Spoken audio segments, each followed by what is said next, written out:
He's just gathering parts that we're going to upgrade. That. Do you not want to show this so people don't come in here? No, of course. Well, no, I don't want to show the whole shelf because there's a bunch of... As long as I'm not breaking in to steal this shit. You can show it. So that's the intermediate shaft. Yes. What is this guy? That's your center support. And that's with the... Yeah, our upgraded bushing. Okay. You've got a forward shaft. You've got, sorry, that's a B drum, billet B drum, forward shaft. Billet Planet? Billet low reverse. Billet low reverse. Billet Blue Streak Planet, right? So here, let me just give you a little visual. Blue Streak. This is from TCS. Intermediate shaft. This is ours, and we also have an upgraded pump. That's got a needle roller bearing.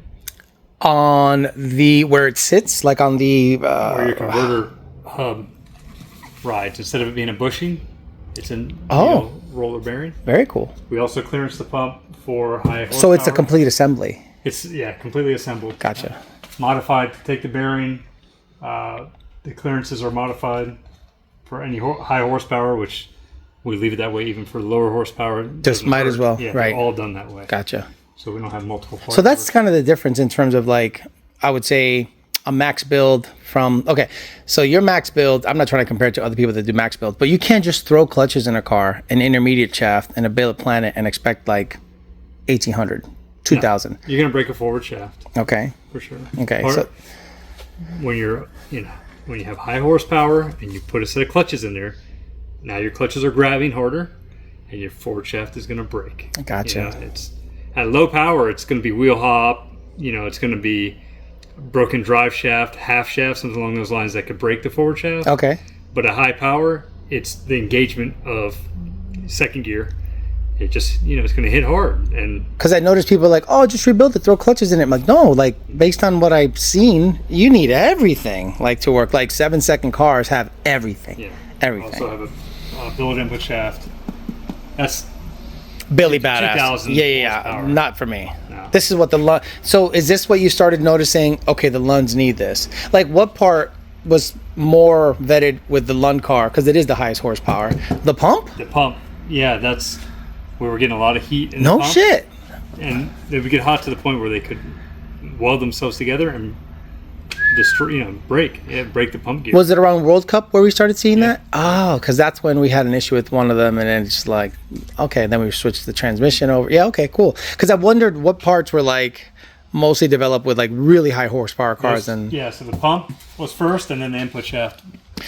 Which Blue Streak already had in the works, and I think they make it for another application. Okay. Right, so the ZF transmission has a small input shaft from the factory. Okay. So they already had an upgrade for that. And it's a similar shaft? It's very similar, yeah. Okay. I mean, it's interchangeable per se, but it's not exactly the same. Okay. So do you want to lay some stuff out, or we're just kind of just... Yeah, we can open it all up. I'll grab the pump and find somewhere to lay it all out. You run the show here. But this is all Blue Streak. They're out of Australia. Correct. Okay. And they make stuff that they started seeing a failure based on, like, I don't know many Australian 6R80 cars. Most of them are here. Well, ZF. So, yeah, they have the ZF over there. So they just basically, whatever ZF failures happened, they made them for 6R80? Or is it the same thing? It's not exactly the same, but a lot of stuff's interchangeable. So, for example, the ZF Planetary is 3 pinion, where the 6R is 4. Okay. We still have a failure. They have a failure sooner. So they came out, I assume, I'm just... With a billet version of the 3 pinion. Right. And then they just did 4. Well, they made a 4. Okay. To upgrade their 3. Right? And then that translates to 6R80 perfectly. So this is billet construction, right? It is. Yeah. I don't know how deep you want to get here. I mean, Get greasy. take it apart. How greasy is it? I'm the one with the camera. Yeah, it's clean. Yeah, sorry, I have to, document this. So the other reason I'm documenting this is because, like, if and when I sell Donnie, these are the parts that are going to be in the transmission. Sure. It's going to be badass stuff. I'm not going halfway with the process. Like, if you were to put a number on this build, how much horsepower can you think I can push through the car and, like our 7-second cars running setups like this? Or are they missing that one crucial component, like the input shaft? Right. Yeah. I mean, Gotcha. that would be the only thing left. Okay. Other than a 4 200 hub. Okay. That's like regearing things and 2,000 plus horse. Right. That's when you don't want the gear ratio Right. of a 6R. Correct. But yeah, this is a great piece here. Never seen any failures with them. Never. Never. Wow. Yeah. That's saying a lot, because some parts sometimes fail, but never seen a failure. So how often have you seen these reused? Like, do they just go right back in? If someone comes in, rebuilds it, you just put this part back in? Yeah, cleaned it up and put it right back Fuck. Okay, cool. And retail price for these guys? Are we talking $2,000? No, that's a great question though. Okay, so I think it's 1,400. Okay. Off the top of my head, I'm not. Don't hold me to that. just so that people are aware, it's around Roughly $1,400, depending on the exchange rate. So, Billet Planet. forward.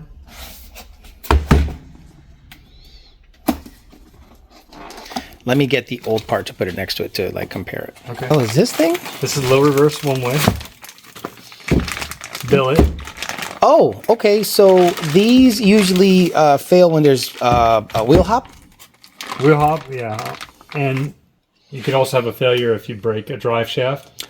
You break a half shaft. And you transfer get all that shock. shock, yeah. Gotcha.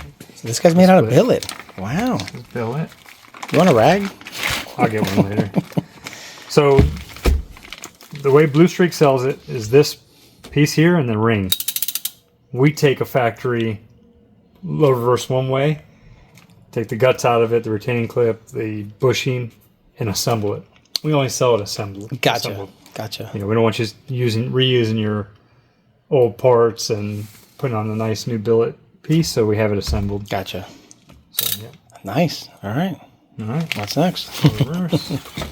So on this guy, you basically machine this out, and this is basically like I don't want to say a riding surface, but let's just say a deflecting surface. It's a bushing, right? So, Right, but you know the people I deal with, they don't know what the fuck a bushing means, right? Like, why put a bushing there?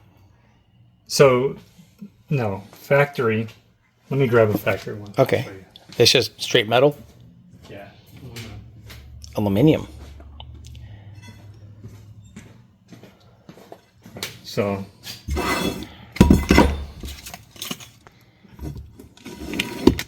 this is factory. It's your aluminum surface used as a bushing. Aluminum doesn't make it for a good bushing. No, not at all. It'll gall and It's going to go. So this is going to ride on your B drum or your direct clutch drum shaft. And if you get any kind of debris, clutch material in between the two, it'll gall and it'll take out both the center support and the drum, or the shaft of the drum. Right? okay. It'll take them both out. So we machine this aluminum out and we put a bronze bushing in place of it. Not only do we gain, almost double the surface area, but It's a better material for it's a great material. wear. Never, ever have we had to change one of these. Oh, no shit. Same, you take it apart, you clean it. 2 parts that you can reuse and never have an issue Never with. had any galling Wow. from the bushing to the direct clutch drum. Very cool.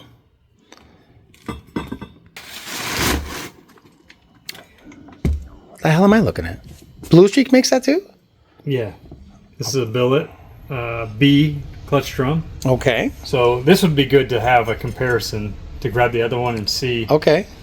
Because like this, stamped steel, it's stamped steel up here too, factory. Does this balloon sometimes? It does. Oh. Yeah, so you can have your drum actually balloon out, your snap ring come out, or your clutches get seized and smoke the clutches. Ah. So this solves that problem. This also allows you to put 9 clutches in. It's taller? It's taller, yep. You can put 9 clutches in here. You can fit 10 if you got creative and machine the piston, Okay. which I know Blue Streak does. Okay. But As opposed to factory factory's 5. 5. And you can put then we 9 or upgrade 10. to 7, Okay. and then you can put 9 Oh, wow. with no modification, and then 10 with piston modification. So, because I'm stupid, if you give him 7, but you can put 9, how does that affect the tolerance? that you have in there. Do you have a spacer that Blue Streak or somebody provides to take up the slack so that the total height is the same? So there's a couple ways you can adjust the height, right? Your clutch stack height. You either do it with thicker steels, Oh, right? yes. Or you could put a big pressure plate on the bottom, which is nice because that applies more evenly. Right. Or you change your snap ring thickness. This is going to be a smaller scale, Okay. right? But your steel or your pressure plate is what's really going to make up. I had no idea there was different thickness pressure plates or steels. So yeah, on the older transmissions, 470W, you would buy different thickness pressure plates to get your stack height correct. Gotcha. On these, it's snap rings, but you take pressure plates, you take steels from different clutches that are different thicknesses and make up the height you need. So let's say in theory you have too much of a tolerance. Let's say if it's asking for 10 thousandths, now you have 40. How would that be seen in the car's performance? Can I see like a late shift? You I see like a flare on your shift, right? Because it's all synchronized. This clutch, as it's coming on, your intermediate's going off, right? right? So that timing has to be correct. So if it takes more time to engage, your intermediate could be disengaged before your direct is engaged, and you would get a engine flare before it applies. So as a tuner, I see certain transmissions flare after a rebuild, where I have to command the shift way sooner. So I think, well, it's a tolerance issue, or at least a stacking of the clutch slash steels or piston issue, More than likely, or yes. pressure plate. Okay, that just wanted to put that out there because a lot of people, you ask certain questions to the customer, and depending on what the answer you get, it makes sense as to why you have to adjust. Like I know that if they get a trans bill here, I don't have to do shit. If anything, it'll early shift because everything's new. So that'd be a good test. Like if I put this on Donnie and I go watt and it shifts right at where I commanded, I'm like, there you go. Right, no tune change. Exactly. That'd be cool. All right, so yeah, that's your B drum. And you got a forward shaft. They do a great job packaging. They really do. Like I'm impressed. Like, Whoa. Hey. yeah, it's real. Oh, it's a JLT Cold Air. I don't give a fuck. I'll name them by name. I don't give a shit anymore. So forward shaft, and again you'll see a bronze Son of a bitch. bushing, upgrade instead of like the Babbitt style. And like I was telling you, there's no more undercut here. Remember we're looking Yes, at that. correct. So you're not going to have a break here. Which is a potential shearing point because it is splined and this is all turning. Very cool. So these are the run-of-the-mill, let's say sub 1500 horsepower parts you would put on a car, and then you would do the input shaft and what else? Input shaft. Well, and the pump we talked about. Okay, right. The pump. But I'm getting the pump. Pump I recommend. Regardless. Any power level. Okay. It's So I'm gonna work basically an input shaft away from a full everything that's available in the market build. Okay, but I don't need that because I'm not making 2,000 horse or 1,500 horse.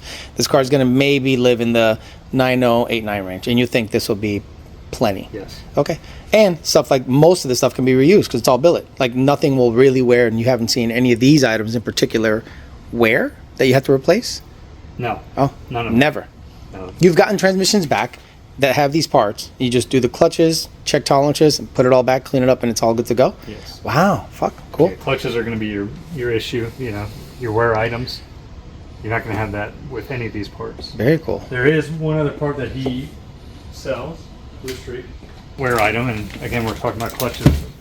He sells this drop-in E-clutch, or your overdrive clutch. Okay. So it has the drum and everything. It's all ready to go. Yeah, drop-in to overdrive drum. Why is that something he sells? Like, have you seen failures of this particular item? So your overdrive clutch is the weak link because of the size. You'll see The diameter. sixth gear clutch? It's 4th through 6th. 4th through 6th. So on the 3/4 shift, this guy's doing something. It gives you all the O-rings. Wow, this guy All the clips. really does a really good job packaging shit. Shout out to Blue Piston. Streak. Okay. And then here's your clutch pack, which will open And it's this up. pre-packaged and everything, pre-packed or whatever. Yeah, so he's got it packed for the right height. Obviously, you want to double check. Yep. But yeah, he goes and checks the height, stack height of all these, Mm-hmm. and supplies the correct snap ring to give you the clearance you need. So I'm not getting that because I don't need Yeah, it. unless That's you like want it. big boy shit, right? Like dumb shit or not really. I mean, if we got a guy that's going to the track all the time, you know, You gotta have it, right? My car would be street it's car, go to the track supercharged, 4 it's times a over- year. It's over 1,000 horse. Yeah. Okay. That's good because these parts, I guarantee whoever watches this video is going to go, I had no idea at least 3 of these parts existed, right? I didn't know this part existed. I didn't know this part existed. I knew of this one, but I wasn't certain about this one. And the pump upgrade. So I would say 4 parts or 3 parts that I had no idea. So if you're like, hey, my builder built me a 1,500 horsepower max trans, I'm like, does it have any of these parts? No. Right. Then it's not a 1,500 horsepower trans. It's just not. Sorry. And not to say anything, but this is why Jake in particular said it'd be a good idea to lay out these parts to show people like what a max effort built trans is. Yeah, I'd like to get one of the overdrive clutches to show you what he did here and why it's beneficial. So I'm going to go grab a factory one. Sure. It looks like they're cut different. So that hub is built specifically for those clutches. Right? Oh, they have a little serration on the ID. It's like a gear-driven clutch. Wow. Oh, the ID is the same. Okay. Oh, it's bigger. Yeah. But there's more. So you get more surface area and you get more clutches. Wow. So here's the friction. Not just that, the ID has narrower teeth, so you would think there's more of them. Oh, more teeth. Yeah, Yeah. the teeth aren't And as surface important, material. but you're gaining. You can see the Yeah, difference in the for sure. surface area, and you can see it on your steels, how much wider. To Yeah, accommodate. because imagine if you have a 1,500 horsepower car doing a 3.4 and the converter lock up and it's just fucking huffing down the track. This is the shift. This is the clutch pack that's doing the bulk of the work, going down, down the yeah, track. this is taking over from your forward clutch. Wow. So all of the 1,500 horses going through that At some point, it's going through on the this. 4th gear or wherever. Yeah. Wow. Wow. Okay, that's cool. Yeah, that makes sense because sometimes I see cars, they do 1, 2, 3, and the 3, 4 like flares or just kind of like doesn't really, the RPMs don't move. They go. Yeah, this is your weak link on the 6R car. Wow. Cool. Very cool. Okay. Forget price. Because this is going to be obviously Billy badass stuff. But if you're drag racing a 6R80 car, a 6R80 car making over 1,500 horse, would you install all these parts? My own car? Yeah. Yeah. Okay. I mean, obviously, your budget has to. No. Yeah, you're racing, so you're either retarded if you're broke and you're. I mean, most of us are retarded, but. Put these parts in, then you don't have to think about the transmission till next season. Refresh it for the next season and Be good to put go. some clutches in it, a new filter, and be on your way. Do any of these parts? So this is it, right? This is the bulk of the parts. Donnie's getting everything but this guy. So, 10R80. Are any of these related parts failing? The only failures, hard part that I see on a 10R80 is one of the planetaries. Mm-hmm. They don't have the bushing, again, like they did on the center support. Okay. They put steel on steel as a bushing, and you get wear. Okay. When there's clutch material in there, which there's going to be, you get wear. So Okay. you replace that. There's the one of the clutch drums has a sleeve that can move Okay. and fail. So, that's another upgradable item. But you've never seen like a forward shaft brake or something No. like where 6R80s have a breakage, 10R80s generally don't. Right.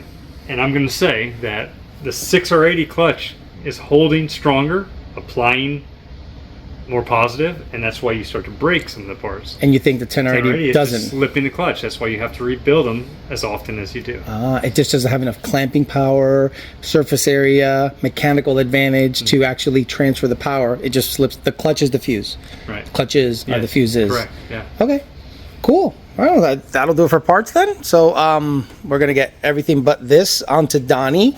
Luckily, we found the smoking gun, but we wanted to show you what an actual max effort parts list looks like. If you're getting your transmission built and these parts aren't on it, I wouldn't really trust it to be over 900 horse, 800 horse. Yeah.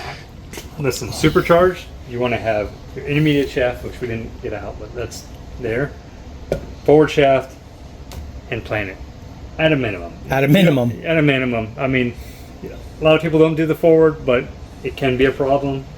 And why leave a stock part in there that could break? Right. Because if pulling the transmission back out, you're right. shipping it both ways. You know, it's, in my opinion, it's dumb not to change this. Now, anything, you know, above regular supercharged 800 to 1,000 horse, this is a great part. This is a great part to have.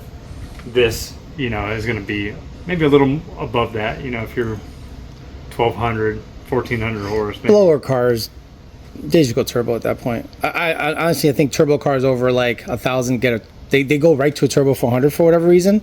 I don't know why, but usually anything I rarely see 1,200 horsepower blower cars. And if you do, they don't have a 6R80 behind them. And I'm just like, okay, well, maybe they don't have these parts in it. And they go, I'll just buy a $15,000 Turbo 400 setup instead of upgrading these parts. A shifter and a drive shaft and a cross member and all these other parts you don't think about until you go to do the job. And then you're like, oh shit, it cost me triple the amount. Right. So, or you can spend some money on the hard parts, build a 6R80, and keep the transmission that came in your car. And that's why I wanted to do this video, because I don't think a lot of people are aware that half of this shit exists. All right, cool. Thank you very much, Jacob, for showing the parts. And let's get them on Donnie, and we'll see if we can go 11s. Let's hope. All right.